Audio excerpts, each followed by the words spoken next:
What is going on, guys? Welcome back. In this video today we're going to build a real-time stock price tracker web application in Python. So let us get right into it.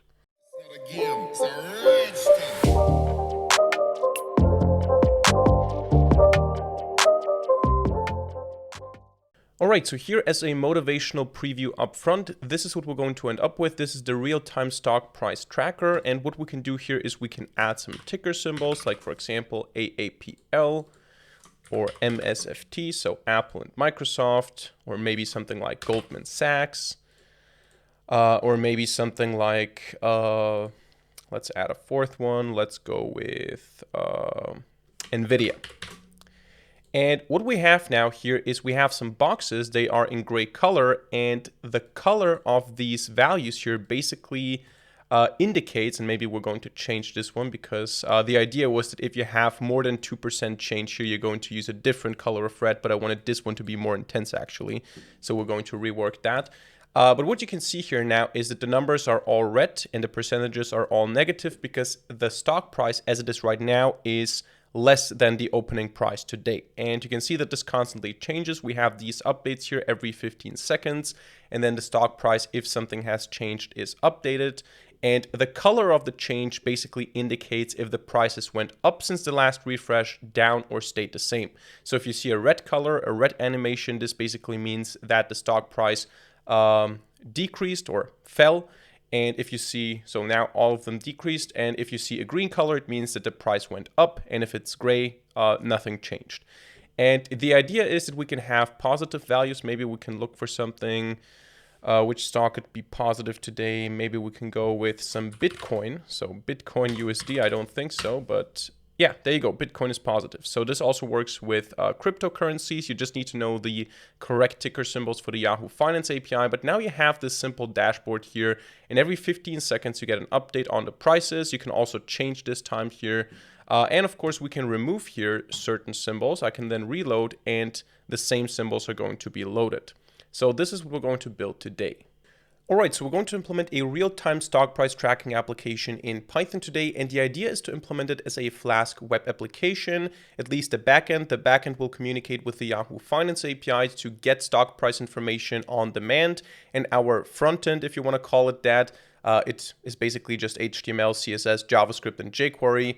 But our frontend will communicate with the backend to request the information that it needs, and a lot of the logic of this application will be in the frontend. The updating will be done in the frontend, the storing of the ticker symbols will be done in the frontend, and the animations obviously are going to be done in the frontend.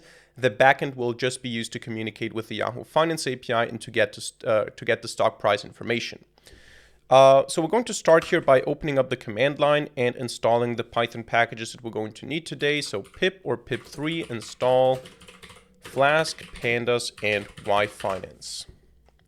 In my case, all of them are installed already. And the next thing that we want to do is we want to create a Python file, which we're going to call app.py. And we're going to import the packages that we need.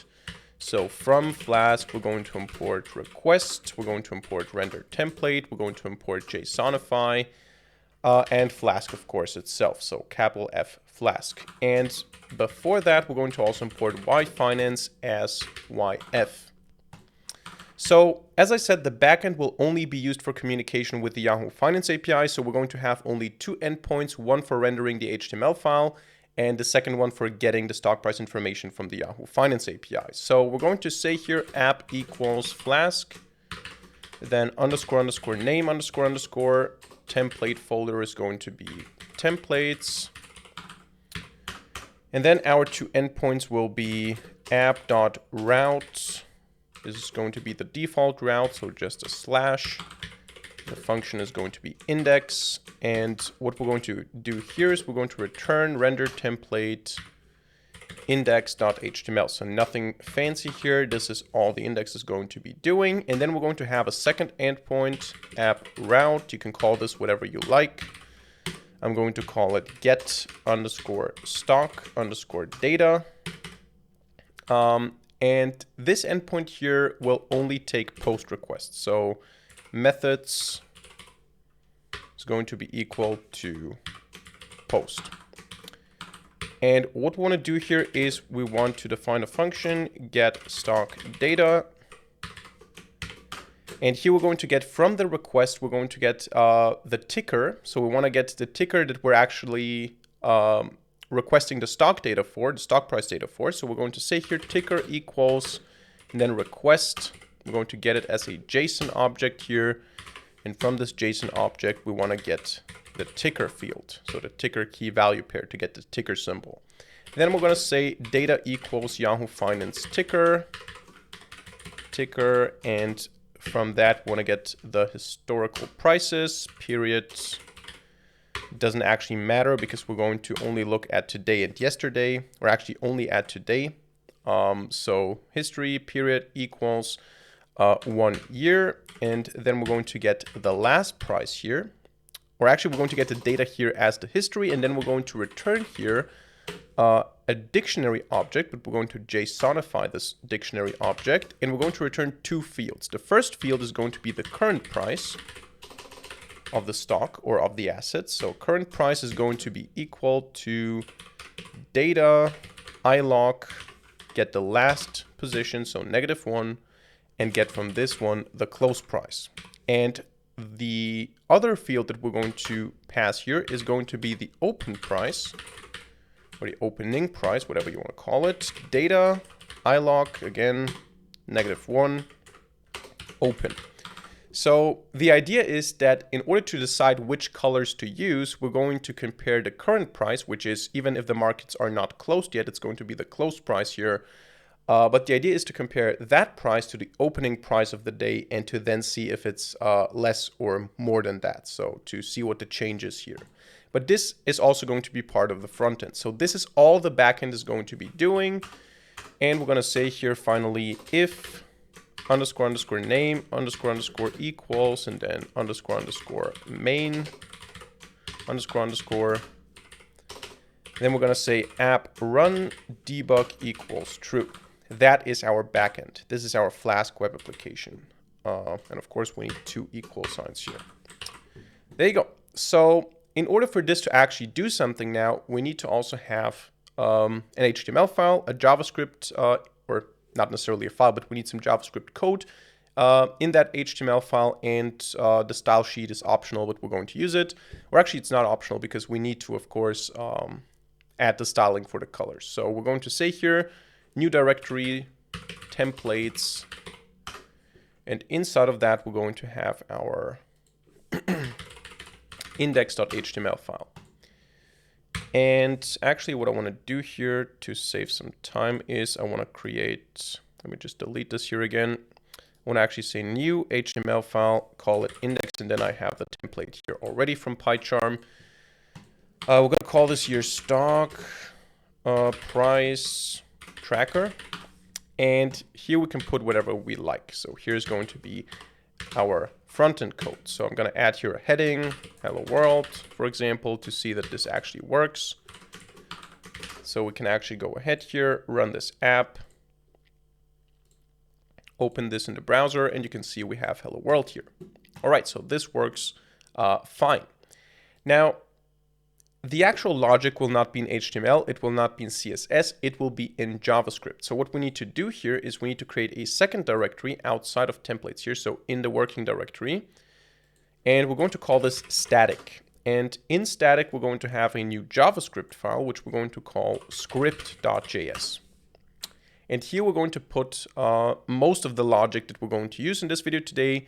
So this is going to be all the front-end code, the animations, the storing in the local storage, and the updating in a regular time interval. So what we want to do here in the HTML file is we want to actually use that script. And we don't want to use that script. We don't want to use just that script. We also want to use jQuery. So we're going to add 3 lines here in total.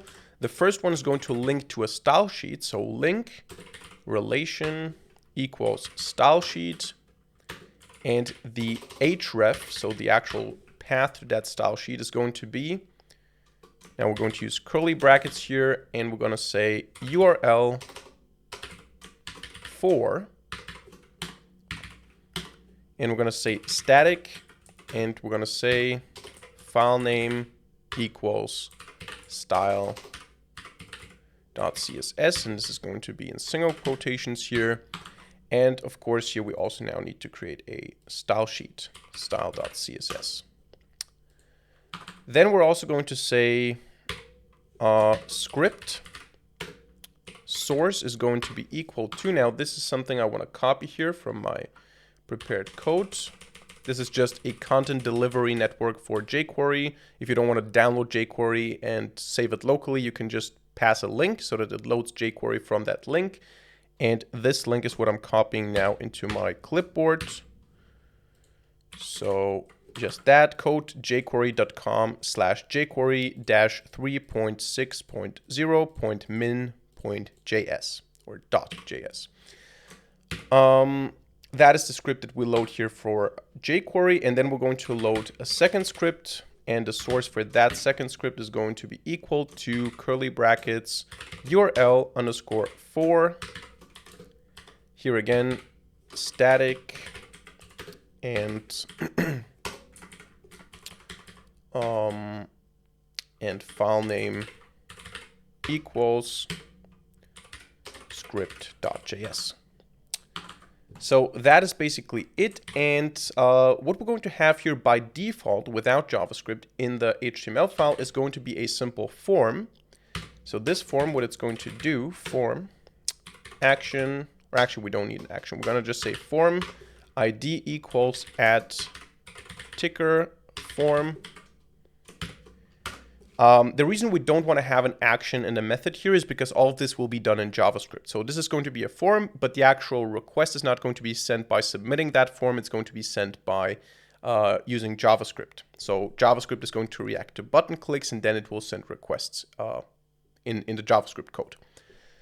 Here what we want to have is an input type text. The ID of that input is going to be new-ticker. The placeholder is going to be add ticker as a text here, and this is required. So this is something that has to be passed here. And then we're going to have a button type equals submit. This is going to be add.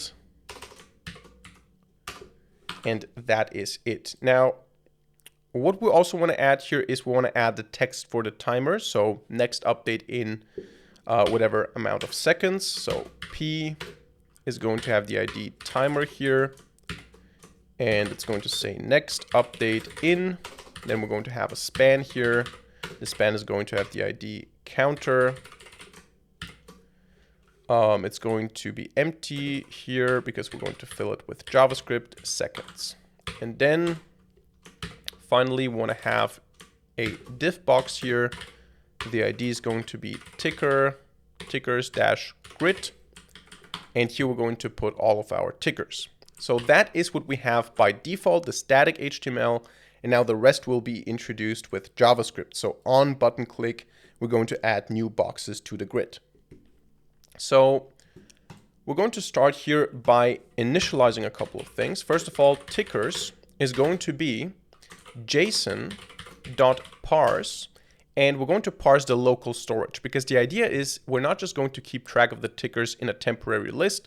We're going to take the tickers and we're going to store them in local storage in the browser. So this is not the same as storing it in a file at the server side. We're doing this in the browser. So this is actually something that happens on the user side.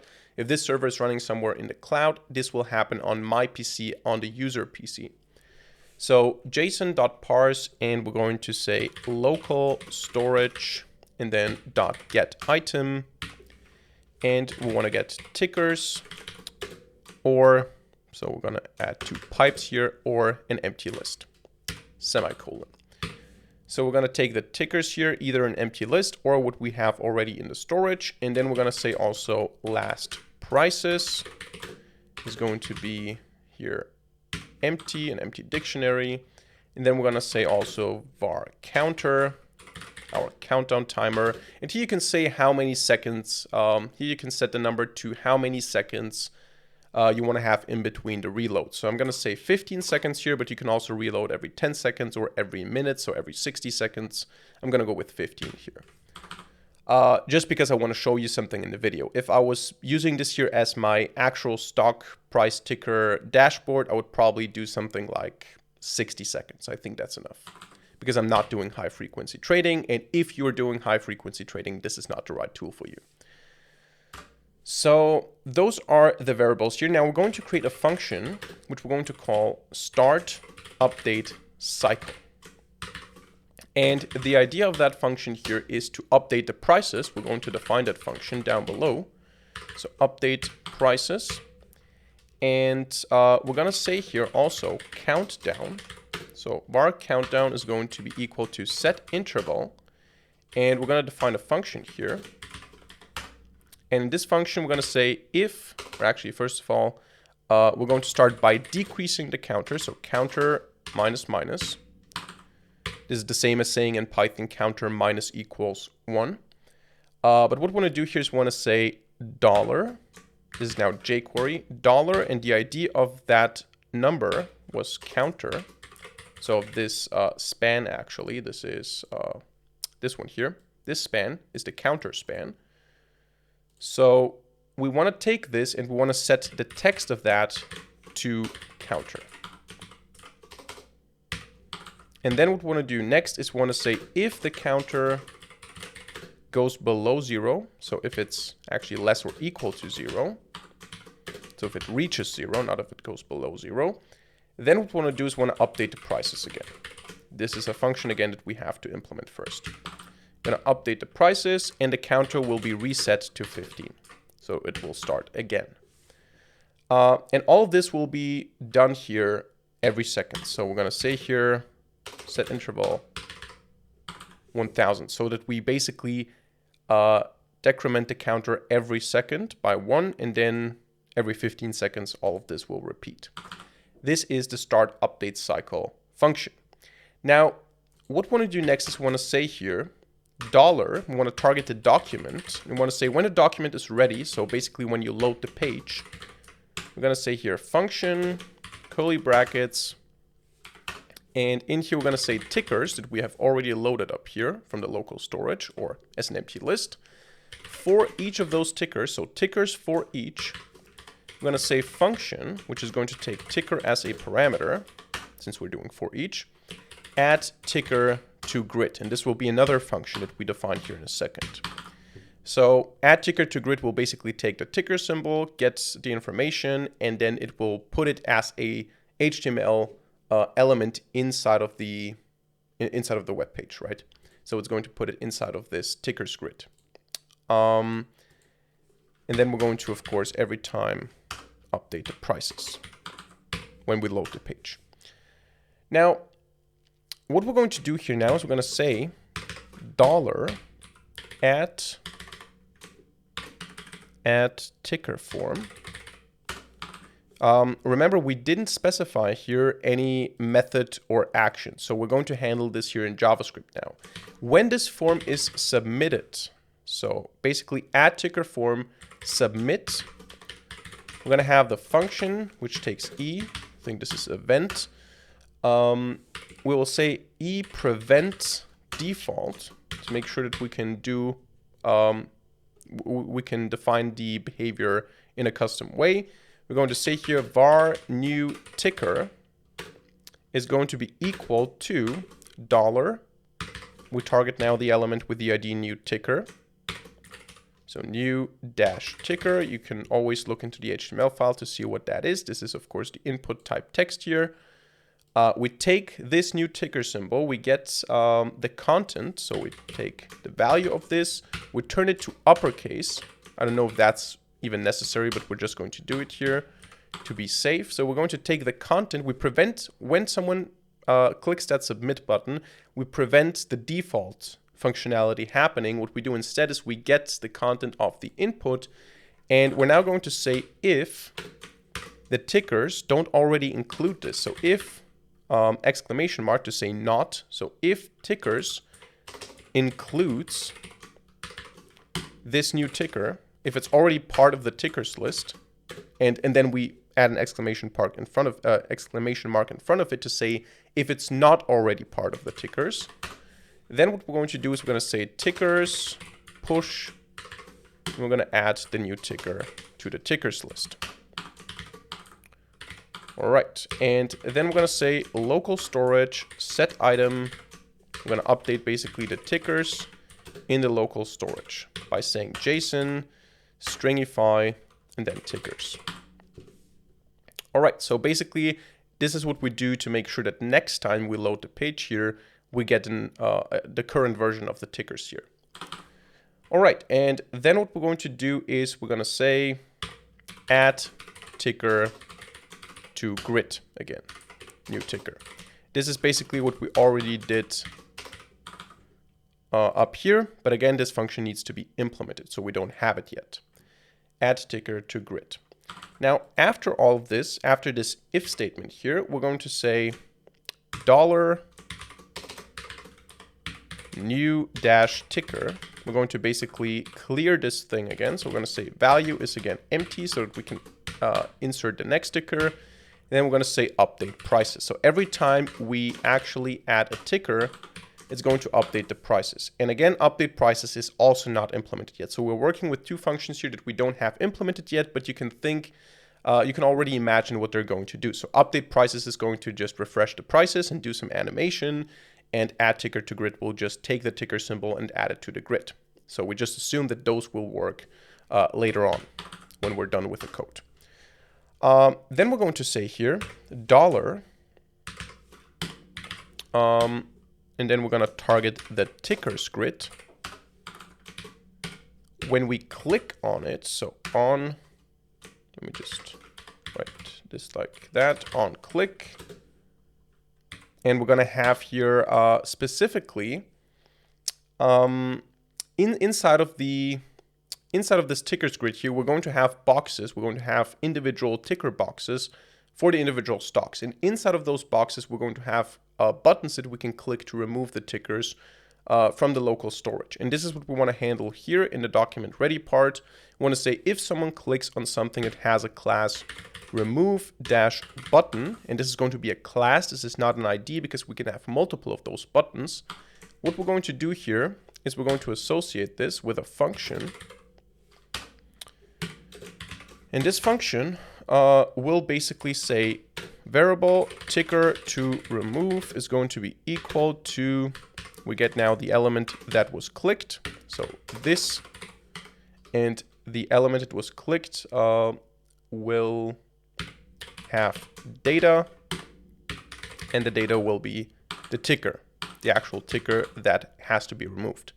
So this is actually something that we're going to add when we add this to the grid. So we're going to say add ticker to the grid.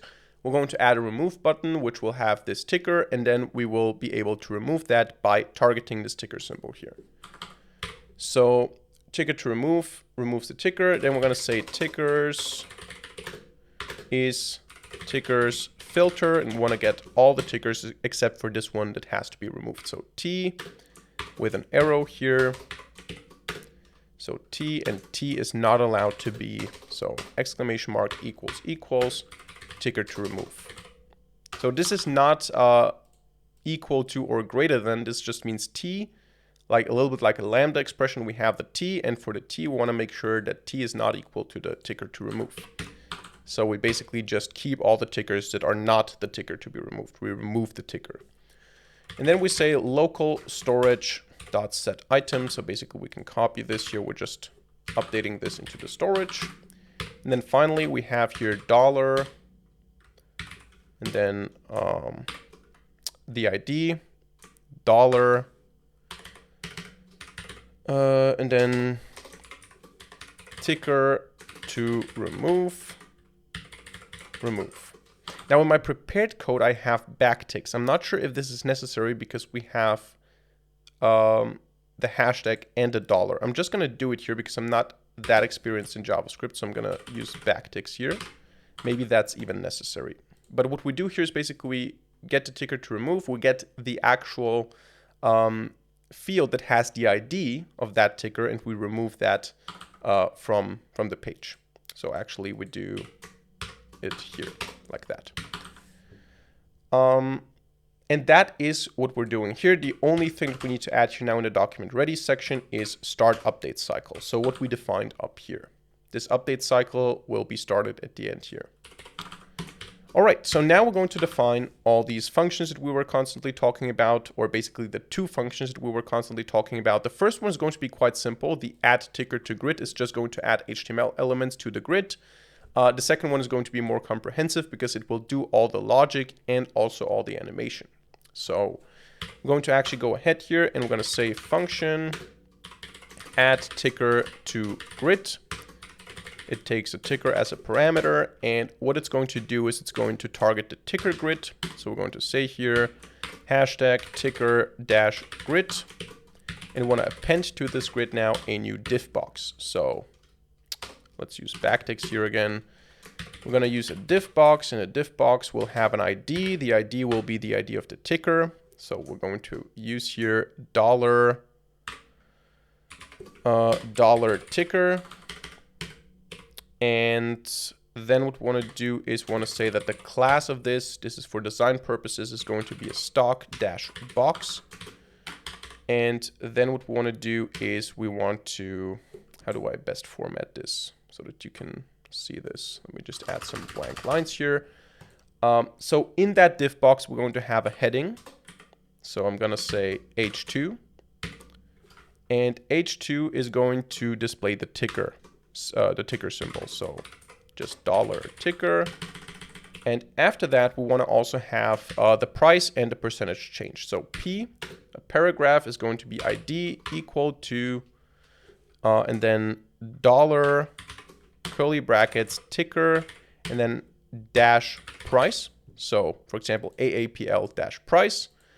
And this is going to be the ID, and we're going to add the content of this in the update price function. So we just add the HTML element, but the actual content will be added by another function. And then we're also going to say here P, and then ID is going to be equal to hashtag, and then, or actually, the ID is not going to be hashtag, it's going to be dollar, and ticker, and let's call this just PCT for percentage change. So PCT, and we can close this off. And in the end, we also want to have a simple button, and this button is going to be the remove button. So we're going to say here button class equals remove dash btn. And here we now say data dash ticker equals, and we're going to add here dollar ticker. This is what we're targeting up here. When we click on a remove button, we get the data, we get the ticker, data ticker, and then we know which one was actually clicked. Because this is not an ID, we have multiple of those buttons. So yeah, that's going to be that. The text is going to be remove, and that is basically it. We just say button and div now. So like this. There you go. So for a little overview here, we have a div box with a class stock box with the ID ticker. Inside of that, we have a heading that displays the ticker symbol. We have a paragraph with the ID ticker price, a paragraph with the ID ticker percent, and then we have a button that is a remove button with the data ticker. All right. So that is basically the add ticker to grid button. We just append such a new div box for every single ticker symbol.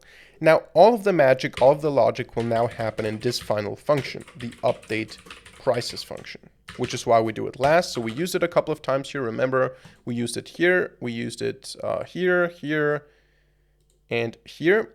And now we're going to define it. So this is the function, and we're going to say now that what we're going to do here is every time we call this function, we're going to iterate over the tickers. So tickers dot for each. And we're going to have the following function here. The function is going to take the individual ticker symbol. And what we're going to do here now is we're going to say dollar dot ajax. And we're going to actually make a request now to our backend. So in here in the curly brackets, we're going to say URL. We're going to pass here /get stock data. This is the endpoint that we had in our Flask application here, this one. So URL is /getStockData. The type of the request is going to be a post request. So just post. The data that we're going to pass is going to be just a ticker symbol, but we're going to pass it as a dictionary. So JSON.stringify, stringify, there you go. And we're going to pass here a dictionary with the key ticker and the value, the respective ticker symbol that was passed here as a parameter that we're currently working through. Then we have the content type. This one is going to be application /JSON semicolon character set, so char set equals UTF-8. And then the data type is going to be JSON.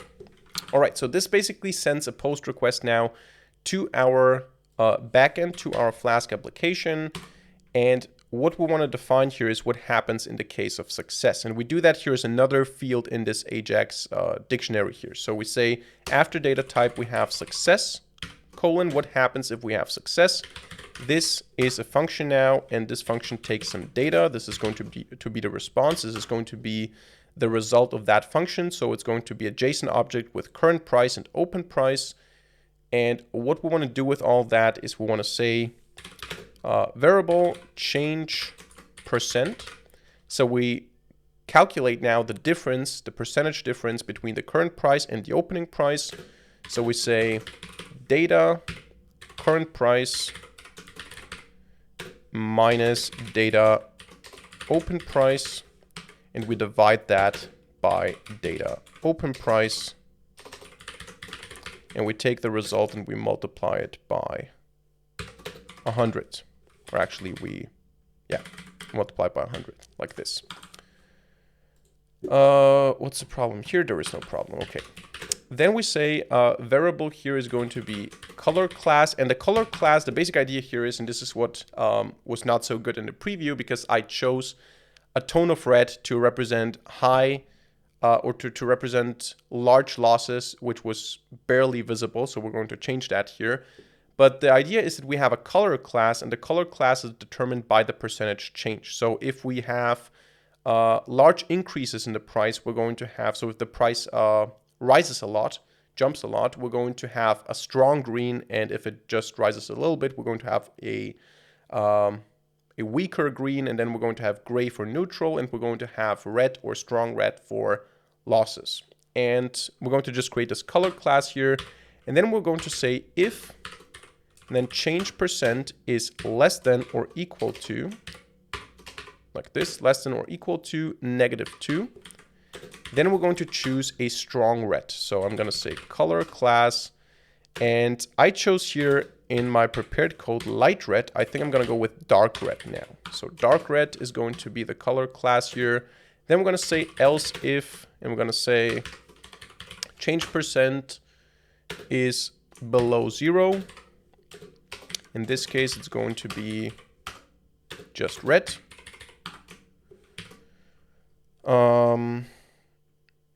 And then we're going to say else if change % is less than, or actually equal to 0. If it's exactly 0, nothing changed. Then we're going to say it's gray.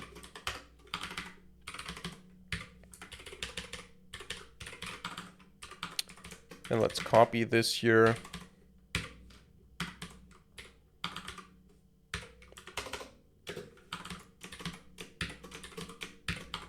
Color class is going to be if it's above. Actually, we have to say if it's less or equal to 2%, then we're going to have just green.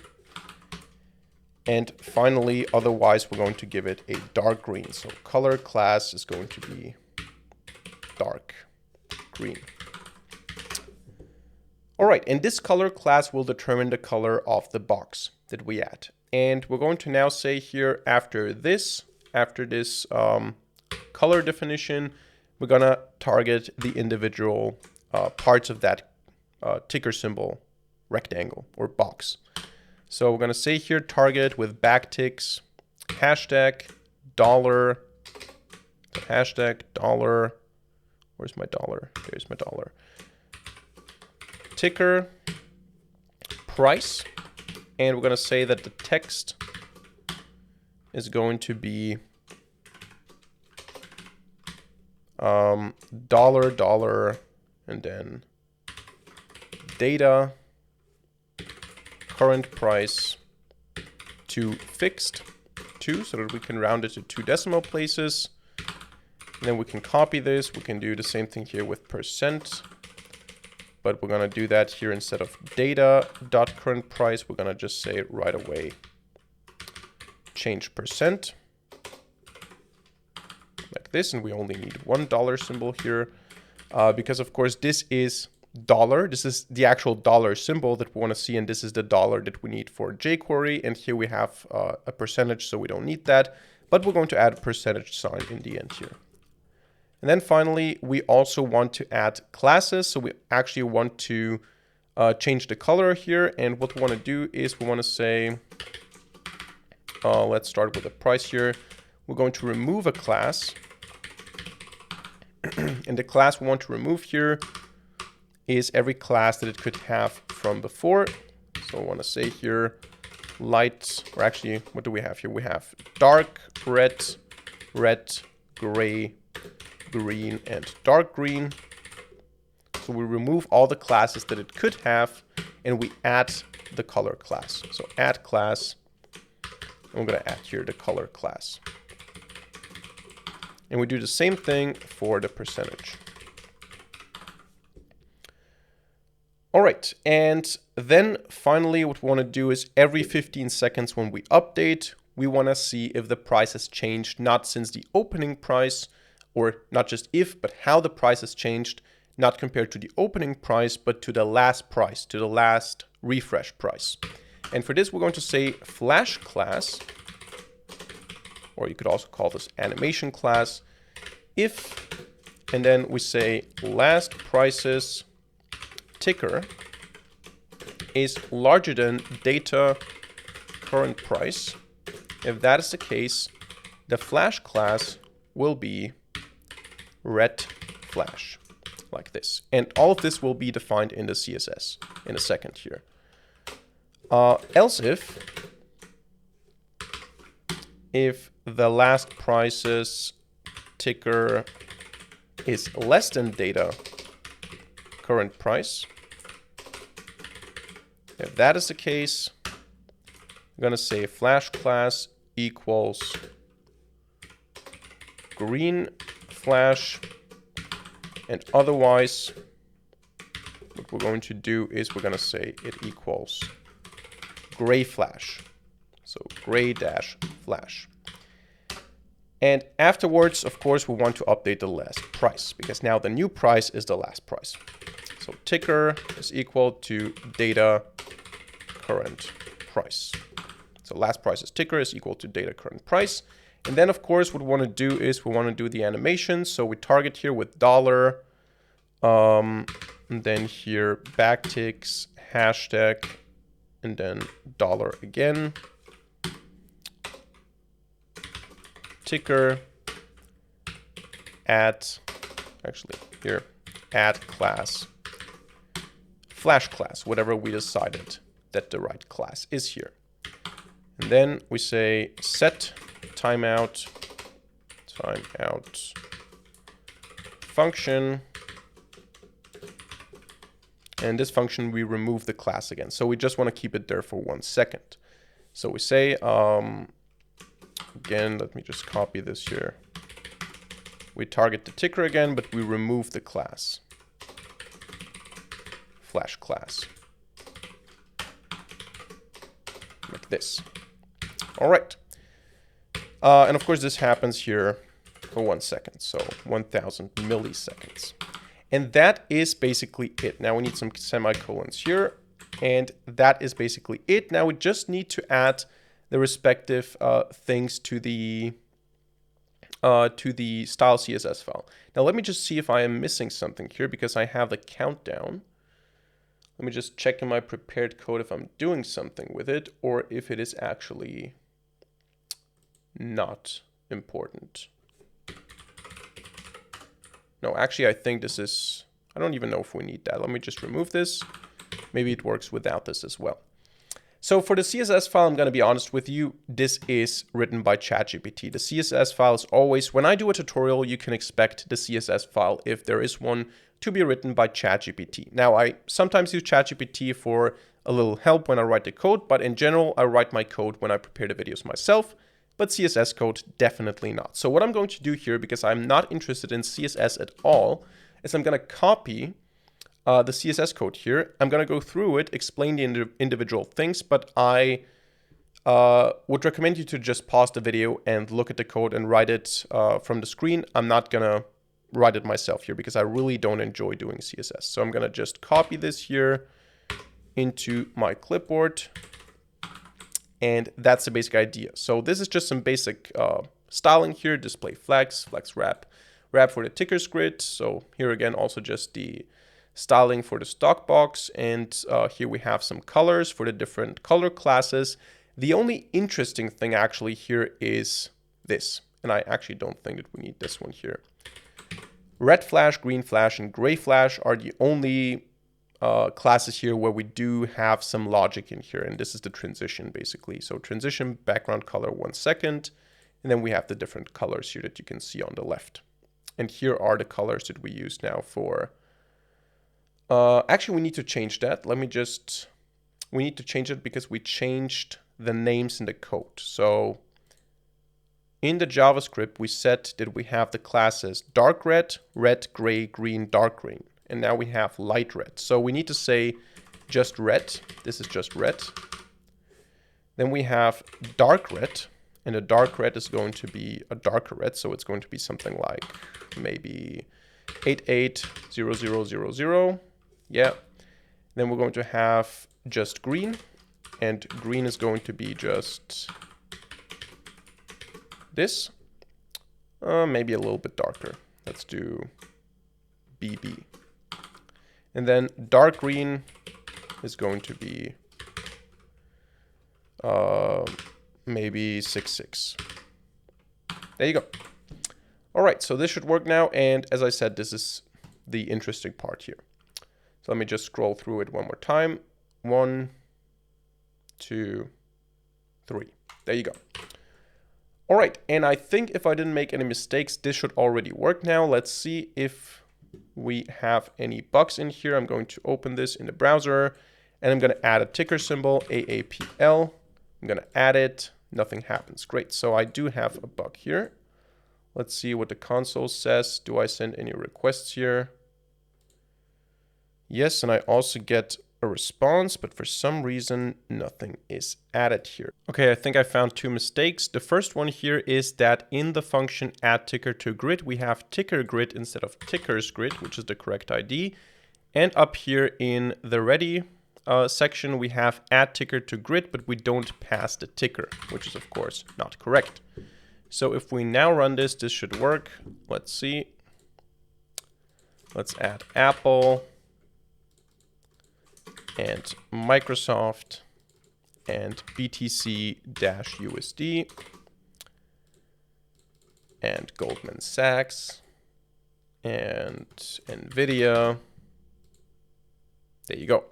So you can see here basically every 15 seconds, and of course every time I add a new ticker symbol as well, but every 15 seconds this whole thing updates and you can see a color. It's gray if nothing has changed.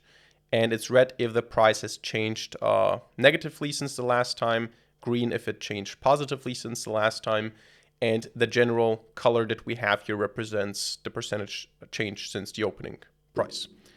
So yeah, and of course I can remove some things here. I can reload the page and the things are still here. So yeah, this is how you build a real-time stock price tracking application in Python. So that's it for today's video. I hope you enjoyed it and hope you learned something. If so, let me know by hitting a like button and leaving a comment in the comment section down below. And of course, don't forget to subscribe to this channel and hit the notification bell to not miss a single future video for free. Other than that, thank you much for watching, see you in the next video, and bye.